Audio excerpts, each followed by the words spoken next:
Hi friends, welcome back to Shantanu creations. Friends, ನಾನು ಹಾಕ್ತಾ ಇರೋ ಡಿಸೈನಿಗೆ 6 ದಾರ ತೊಗೊಂಡಿದ್ದೀನಿ. ಹಾಗೆ ನೀಡಲ್ ನಂಬರ್ 10 ತೊಗೊಂಡಿದ್ದೀನಿ.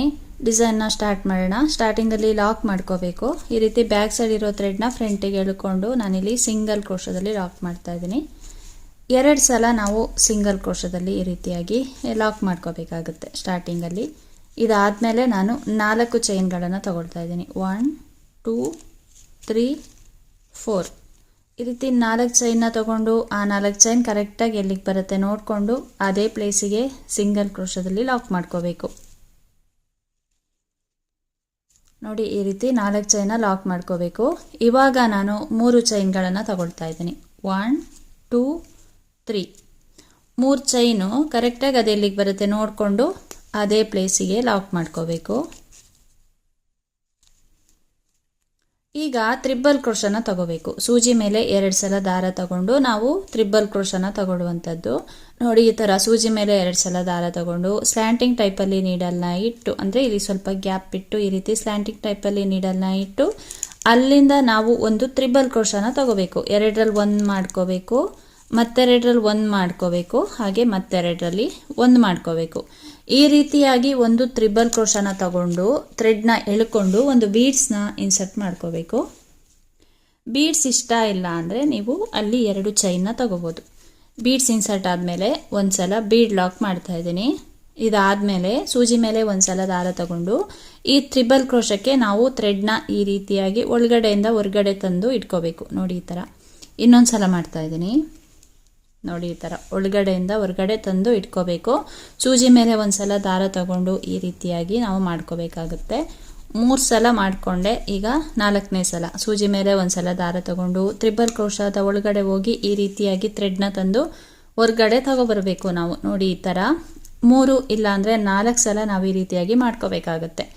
ಇವಾಗ ನಾವು ಈ ಕಡೆ ಇರೋ 6 ದಾರನ ಇದ್ರೊಳಗಡೆಯಿಂದ ಪಾಸ್ ಮಾಡ್ಕೋಬೇಕು. ಅಂದರೆ ನಾವಿಲ್ಲಿ ಪಫ್ ಡಿಸೈನ್ನ ಮಾಡ್ಕೊಳ್ಳುವಂಥದ್ದು. ನೋಡಿ, ಈ ಥರ ಒಳಗಡೆಯಿಂದ ತಂದುಬಿಟ್ಟು ಒಂದು ಸಲ ನಾವು ಲಾಕ್ ಮಾಡ್ಕೋಬೇಕು. ಈ ರೀತಿಯಾಗಿ ನಾವು ಪಫ್ ಡಿಸೈನ್ನ ಮಾಡ್ಕೋಬೇಕಾಗತ್ತೆ. ಈಗ ಇನ್ನೊಂದು ಹಾಕಿ ತೋರಿಸ್ತೇನೆ ನೋಡಿ. ಇಲ್ಲಿ ಲಾಕ್ ಮಾಡಿ ಆದಮೇಲೆ ನೆಕ್ಸ್ಟು ಚೈನ್ ಎಲ್ಲ ಹಾಕೋ ಅವಶ್ಯಕತೆ ಏನೂ ಇಲ್ಲ. ಲಾಕ್ ಮಾಡ್ಕೊಂಡಾದ್ಮೇಲೆ ಡೈರೆಕ್ಟಾಗಿ ಸೂಜಿ ಮೇಲೆ 2 ಸಲ ದಾರ ತಗೊಂಡು ಇಲ್ಲಿಂದನೇ ಇಲ್ಲೇನೊಂದು ತ್ರಿಬಲ್ ಕ್ರೋಶ ತಗೊಂಡಿದ್ವಲ್ಲ ಅದ್ರ ಪಕ್ಕದಿಂದನೇ ಇನ್ನೊಂದು ತ್ರಿಬಲ್ ಕ್ರೋಶನ ನಾವು ತಗೋಬೇಕು. 2ರಲ್ಲಿ 1 ಮಾಡ್ಕೋಬೇಕು, ಮತ್ತೆರಡರಲ್ಲಿ 1 ಮಾಡ್ಕೋಬೇಕು.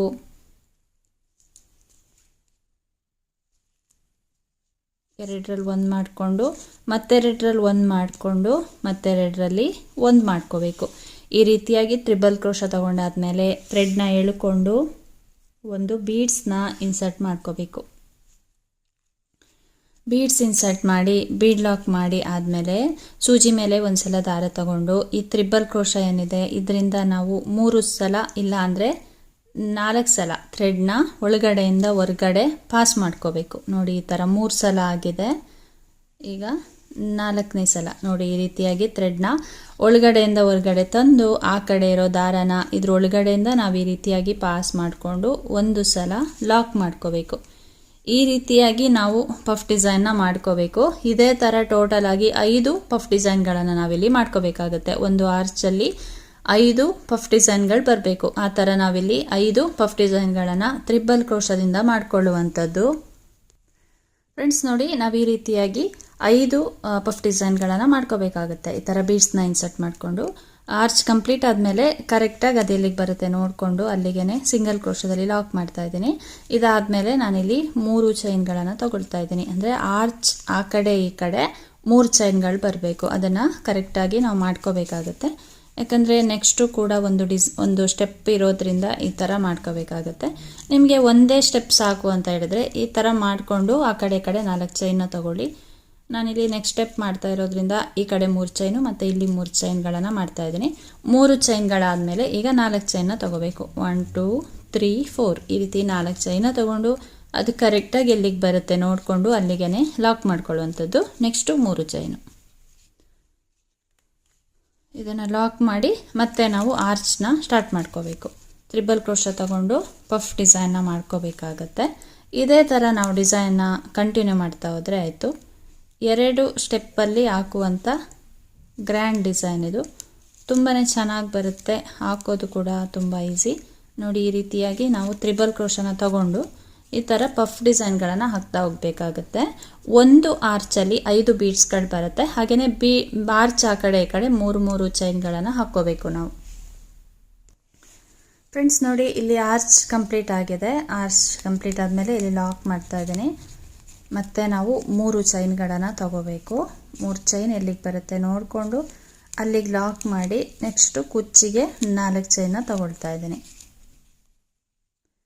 ಇದನ್ನು ಕರೆಕ್ಟಾಗಿ ಎಲ್ಲಿಗೆ ಬರುತ್ತೆ ನೋಡಿಕೊಂಡು ಅದೇ ಪ್ಲೇಸಿಗೆ ಲಾಕ್ ಮಾಡ್ಕೋಬೇಕು. ಮತ್ತು ಎಂಡಿಂಗಲ್ಲಿ 1, 2 ಇಲ್ಲ 3 ಚೈನ್ಗಳನ್ನು ಹಾಕಿ ಥ್ರೆಡ್ನ ಕಟ್ ಮಾಡಿಕೊಂಡ್ರೆ ಡಿಸೈನು ಫಸ್ಟ್ ಸ್ಟೆಪ್ ಕಂಪ್ಲೀಟ್ ಆಗುತ್ತೆ.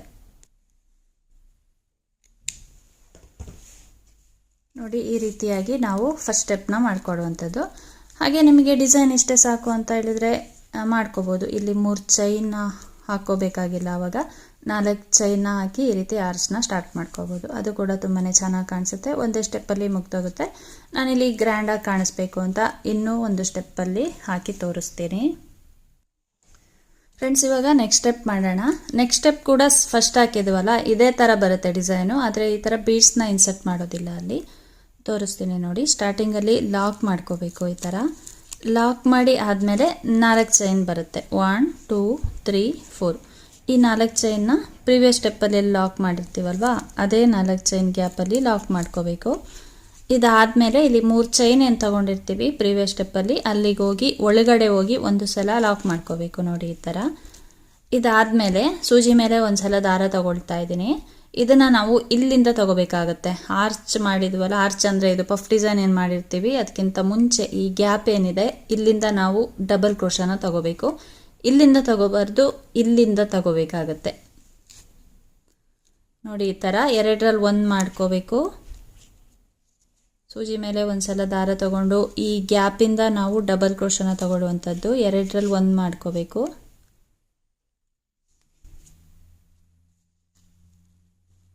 ಎರಡರಲ್ಲಿ 1 ಮಾಡ್ಕೋಬೇಕು. ಹಾಗೆ ಮತ್ತೆ 2ರಲ್ಲಿ 1 ಮಾಡ್ಕೋಬೇಕು. ಈ ರೀತಿಯಾಗಿ ಒಂದು ಡಬಲ್ ಕ್ರೋಶನ ತಗೊಂಡಾದ್ಮೇಲೆ 2 ಚೈನ್ನ ತಗೋಬೇಕು. ನೆಕ್ಸ್ಟು ಸೂಜಿ ಮೇಲೆ ಒಂದು ಸಲ ದಾರ ತಗೊಂಡು ಈ ಡಬಲ್ ಕ್ರೋಶಕ್ಕೆ ನಾವು ಪಫ್ ಡಿಸೈನ್ನ ಮಾಡಿಕೊಡುವಂಥದ್ದು. ನೋಡಿ 1 2 3 4. ನೋಡಿ ಈ ರೀತಿ 4 ಸಲ ನಾವು ಥ್ರೆಡ್ನ ಒಳಗಡೆಯಿಂದ ಹೊರಗಡೆ ತಂದು ಆ ಕಡೆ ಇರೋ 6 ದಾರನ ಇದ್ರೊಳಗಡೆಯಿಂದ ಪಾಸ್ ಮಾಡ್ಕೋಬೇಕು. ಮಾಡಿ ಒಂದು ಸಲ ಲಾಕ್ ಮಾಡ್ಕೋಬೇಕು.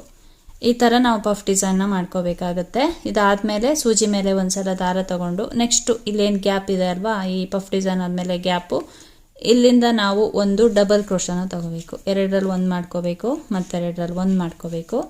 ಮತ್ತು 2 ಚೈನು ಸೂಜಿ ಮೇಲೆ ಒಂದು ಸಲ ದಾರ ತಗೊಂಡು ಇಲ್ಲಿಂದ ನಾವು ಒಂದು 4 ಸಲ ಈ ರೀತಿ ಥ್ರೆಡ್ನ ಪಾಸ್ ಮಾಡಿ ತಂದು ಇಟ್ಕೋಬೇಕು. ಪಫ್ ಡಿಸೈನ್ನ ಮಾಡಿಕೊಡುವಂಥದ್ದು. ನೋಡಿ ಈ ಥರ. ಇವಾಗ ಆ ಕಡೆ ಇರೋ 6 ದಾರನ ಇದ್ರೊಳಗಡೆಯಿಂದ ಈ ಥರ ಪಾಸ್ ಮಾಡಿಕೊಂಡು ಒಂದು ಸಲ ಲಾಕ್ ಮಾಡ್ಕೋಬೇಕು. ನೋಡಿ ಈ ಥರ. ಇದೇ ಥರ ನಾವು ಡಿಸೈನ್ನ ಕಂಟಿನ್ಯೂ ಮಾಡ್ತಾ ಹೋಗಬೇಕಾಗತ್ತೆ. ಸೂಜಿ ಮೇಲೆ ಒಂದು ಸಲ ದಾರ ತಗೊಂಡು ಇವಾಗ ನೆಕ್ಸ್ಟ್ ಗ್ಯಾಪ್ ಏನಿದೆ ಅಲ್ವಾ ಪಫ್ ಡಿಸೈನ್ ಆದಮೇಲೆ ಅಲ್ಲಿಂದ ನಾವೊಂದು ಡಬಲ್ ಕ್ರೋಶನ ತಗೊಳ್ಳುವಂಥದ್ದು. 2ರಲ್ಲಿ 1 ಮತ್ತು 2ರಲ್ಲಿ 1. ಅದಾದಮೇಲೆ 2 ಚೈನು ಸೂಜಿ ಮೇಲೆ ಒಂದು ಸಲ ದಾರ ತಗೊಂಡು ಆ ಡಬಲ್ ಕ್ರೋಶಕ್ಕೆ ನಾವು ಪಫ್ ಡಿಸೈನ್ನ ಮಾಡ್ಕೋಬೇಕು. 2 ಸಲ ಆಯಿತು, 3 ಸಲ ಆಯಿತು, ಹಾಗೆ 4 ಸಲ ಆದಮೇಲೆ ಆ ಕಡೆ ಇರೋ ದಾರನ ಇದ್ರೊಳಗಡೆಯಿಂದ ಪಾಸ್ ಮಾಡಿ ನೋಡಿ ಈ ಥರ. ನೆಕ್ಸ್ಟು ಒಂದು ಸಲ ಲಾಕ್ ಮಾಡ್ಕೊಳ್ಳುವಂಥದ್ದು. ಇದೇ ಥರ ನಾವು ಡಿಸೈನ್ನ ಕಂಟಿನ್ಯೂ ಮಾಡ್ತಾ ಹೋಗಬೇಕಾಗತ್ತೆ. ಫ್ರೆಂಡ್ಸ್ ನೋಡಿ ಡಿಸೈನ್ ಬಂದು ಈ ಥರ ಕಾಣಿಸುತ್ತೆ. ಟೋಟಲಾಗಿ ನಾನು 6 ಪಫ್ ಡಿಸೈನ್ಗಳನ್ನು ಮಾಡ್ಕೊಂಡಿದ್ದೀನಿ. 6 ಪಫ್ ಡಿಸೈನ್ಗಳು ಬರುತ್ತೆ ಇದರಲ್ಲಿ. ಸ್ಟಾರ್ಟಿಂಗಲ್ಲಿ 5 ಪಫ್ ಡಿಸೈನ್ಗಳು ಬರುತ್ತೆ, ಇದರಲ್ಲಿ 6 ಪಫ್ ಡಿಸೈನ್ಗಳು ಬರುತ್ತೆ. 1 2 3 4 5 6.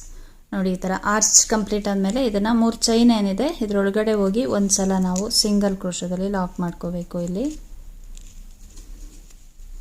ನೋಡಿ ಡಿಸೈನ್ ನಮಗೆ ಈ ರೀತಿಯಾಗಿ ಕಾಣಿಸುತ್ತೆ. ತುಂಬಾ ಚೆನ್ನಾಗಿ ಬರುತ್ತೆ, ಹಾಗೆ ಈಸಿಯಾಗಿ ಹಾಕ್ತಾ ಹೋಗ್ಬೋದು. ಇದಾದಮೇಲೆ ನೆಕ್ಸ್ಟು ನಾವು 4 ಚೈನ್ ಸ್ಟಾರ್ಟ್ ಮಾಡೋಕ್ಕಿಂತ ಮುಂಚೆ ಅಂದರೆ 3 ಚೈನ್ನ ಇಲ್ಲಿ ಲಾಕ್ ಮಾಡಿರ್ತೀವಿ, ಆ ಗ್ಯಾಪಿಗೆ ಲಾಕ್ ಮಾಡಿಕೊಂಡು ಮತ್ತೆ ನಾವಿಲ್ಲಿ 4 ಚೈನ್ನ ತಗೋಬೇಕು.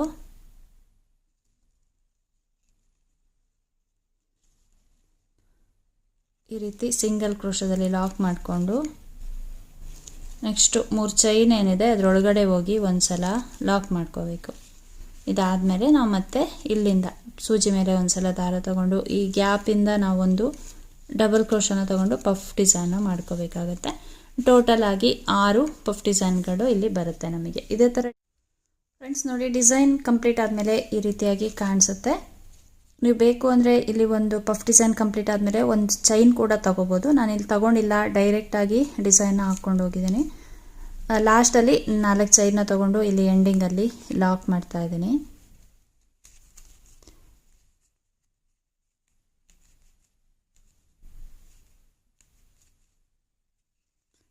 ಲಾಸ್ಟಲ್ಲಿ 1 2 ಇಲ್ಲ 3 ಚೈನ್ಗಳನ್ನು ಹಾಕಿ ಥ್ರೆಡ್ನ ಕಟ್ ಮಾಡ್ಕೋಬೇಕು. ಇಲ್ಲಿಗೆ ಡಿಸೈನು ಕಂಪ್ಲೀಟ್ ಆಗುತ್ತೆ. ಫ್ರೆಂಡ್ಸ್ ನೋಡಿ, ಡಿಸೈನ್ ಬಂದು ಈ ರೀತಿಯಾಗಿ ಕಾಣಿಸುತ್ತೆ. ತುಂಬಾ ಗ್ರ್ಯಾಂಡಾಗಿ ಕಾಣಿಸುತ್ತೆ ಡಿಸೈನು. ಹಾಕೋದು ಕೂಡ ತುಂಬ ಈಸಿ, 2 ಸ್ಟೆಪ್ಪಲ್ಲಿ ಮುಗ್ದೋಗುತ್ತೆ. ಹಾಗೆ ಇಲ್ಲಿ 4 ಚೈನ್ ಗ್ಯಾಪಲ್ಲಿ ನಾವು ಕುಚ್ಚನ್ನ ಕಟ್ಕೋಬೇಕು. ಫ್ರೆಂಡ್ಸ್ ನೋಡಿ, ಕುಚ್ಚು ಕಟ್ಟಿದ ಮೇಲೆ ಡಿಸೈನ್ ಈ ರೀತಿಯಾಗಿ ಕಾಣಿಸುತ್ತೆ. ತುಂಬಾ ಚೆನ್ನಾಗಿ ಬರುತ್ತೆ, ಹಾಕೋದು ಕೂಡ ತುಂಬ ಈಸಿ. ಹಾಗೆ ಕಡಿಮೆ ಟೈಮಲ್ಲಿ ಒಂದು ಗ್ರ್ಯಾಂಡ್ ಡಿಸೈನ್ ಬೇಕು ಅಂದರೆ ಈ ರೀತಿ ಡಿಸೈನ್ನ ಟ್ರೈ ಮಾಡ್ಕೊಳ್ಳಿ. ತುಂಬ ಚೆನ್ನಾಗಿ ಬರುತ್ತೆ. ಸ್ಯಾರಿಗೆ ಹಾಕಿದಾಗ ತುಂಬ ಗ್ರ್ಯಾಂಡಾಗಿ ಕಾಣಿಸುತ್ತೆ. ಕೆಲವೊಂದು ಸಲ ಬ್ರೈಡಲ್ ಡಿಸೈನ್ಗಳನ್ನು ಮಾಡ್ತಾ ಇರ್ತೀವಿ, ತುಂಬ ಜಾಸ್ತಿ ಟೈಮ್ ಇರಲ್ಲ, ಹಾಗೆ ಜಾಸ್ತಿ ಸ್ಟೆಪ್ಗಳು ಬೇಡ ಅಂದಾಗ ಈ ರೀತಿ ಡಿಸೈನ್ನ ಟ್ರೈ ಮಾಡ್ಕೋಬೋದು. ನಿಮಗೇನಾದರೂ ಇನ್ನೂ ಗ್ರ್ಯಾಂಡಾಗಿ ಕಾಣಿಸ್ಬೇಕು ಅಂದರೆ ಈ ಗ್ಯಾಪಲ್ಲಿ ಒಂದು ಬೀಡ್ಸ್ನ ಇಟ್ಟು ಸ್ಟಿಚ್ ಮಾಡ್ಕೋಬೋದು. ಹಾಗೆಯೇ ಇಲ್ಲಿ ನೆಕ್ಸ್ಟ್ ಸ್ಟೆಪ್ಪಲ್ಲಿ ಈ ಆರ್ಚ್ ಏನಾದರೂ ಫೋಲ್ಡ್ ಆಗ್ತಾ ಇದೆ ಅನಿಸಿದ್ರೆ, ನಿಮಗೆ ಒಂದು ಆರ್ಚ್ ಹಾಕಿದಾಗ ಗೊತ್ತಾಗುತ್ತೆ ಅಲ್ವಾ, ಆ ಥರ ಏನಾದರೂ ಅನಿಸಿದ್ರೆ ಇಲ್ಲಿ ಒಂದು ಈ ಪಫ್ ಡಿಸೈನ್ ಆದಮೇಲೆ ಒಂದು ಚೈನ್ ಗ್ಯಾಪ್ನ ಕೊಟ್ಟು ಮತ್ತೊಂದು ಆರ್ಚ್ನ ಸ್ಟಾರ್ಟ್ ಮಾಡ್ಕೊಳ್ಳಿ. ಆ ಥರ ಮಾಡಿದಾಗ ಪರ್ಫೆಕ್ಟಾಗಿ ಬರುತ್ತೆ ಡಿಸೈನು. ನೋಡ್ಕೊಳ್ಳಿ, ನಿಮಗೆ ಯಾವ ರೀತಿ ಬೇಕೋ ಆ ಥರ ಮಾಡ್ಕೋಬೋದು. ತುಂಬಾ ಈಸಿ ಇದೆ, ತುಂಬ ಚೆನ್ನಾಗಿ ಬರುತ್ತೆ. ಈ ರೀತಿ ಡಿಸೈನ್ನ ಹಾಕೋದ್ರಿಂದ ರಿಂಕಲ್ಸ್ ಕೂಡ ಬರೋದಿಲ್ಲ. ಫ್ರೆಂಡ್ಸ್, ಈ ಡಿಸೈನಿಗೆ ಚಾರ್ಜ್ ಮಾಡ್ಕೋಬೋದು ಅಂದರೆ 500 - 600 ಆ ರೀತಿಯಾಗಿ ನಾವು ಚಾರ್ಜ್ ಮಾಡ್ಕೋಬೋದು. ತುಂಬಾ ಈಸಿ ಇದೆ, ಬಿಗಿನರ್ಸ್ ಕೂಡ ಆರಾಮಾಗಿ ಟ್ರೈ ಮಾಡ್ಕೋಬೋದು. ಫ್ರೆಂಡ್ಸ್, ಇವತ್ತಿನ ಈ ಡಿಸೈನ್ ನಿಮಗೇನಾದರೂ ಇಷ್ಟ ಆಗಿದ್ದರೆ ಒಂದು ಲೈಕ್ ಮಾಡಿ, ಶೇರ್ ಮಾಡಿ, ಕಮೆಂಟ್ಸ್ ಮಾಡಿ, ಹಾಗೆ ಸಬ್ಸ್ಕ್ರೈಬ್ ಮಾಡಿಕೊಂಡು ವಿಡಿಯೋನ ನೋಡಿ. Thank you friends, thanks for watching. Thank you.